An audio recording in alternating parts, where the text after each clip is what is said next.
Hey everybody, it's Keen with Alaska Bush School. Out here making a dog sled trail today, and encountered all this overflow on the creek, and I thought I'd show you a tip to tell whether the overflow might be thin or not as you're moving along. So, I can walk on this ice right now. It's blue and obviously pretty solid, but the real trick to telling whether or not you might break through and how old this stuff is to look along the shore, and it's also a good way to look for water if you're in need of it too. Here, I'll show you what I mean. So over here along the edge of the overflow, where it enters the snowpack, especially in places where the snow is kind of light and fluffy, that snow will insulate the water. And so if you kind of walk right along here or take a stick or something like that and just kind of kick in there, often when the overflow is fresh, this will be all wet and you can scoop up water if you need to. Filling up water from overflow. It's all ice down there, usually right around the side where it meets the snow. You can punch through and or dig a little hole. So we just filled up our water bottles and we're gonna be on our way.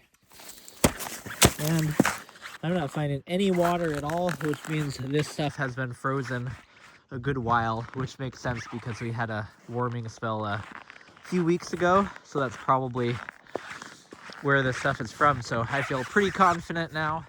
So the other thing about overflow, whether you're on skis or a dog team or a snow machine, is that overflow starts upriver and then it flows downriver.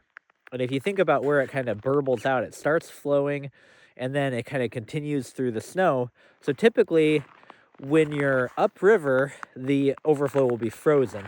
And if you're heading downriver, then you're likely to run into thinner ice, and that's where you're going to break through. So overflow.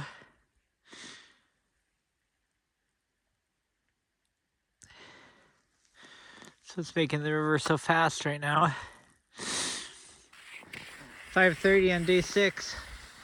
Hit a wave of overflow going down the Chandelar. Couldn't really ask for better skiing conditions, so easy compared with the trail breaking.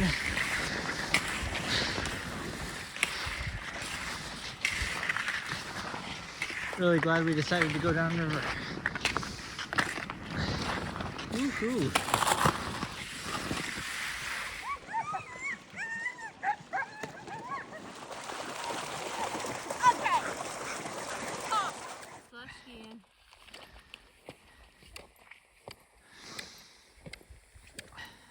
The very bottom of the wave of overflow.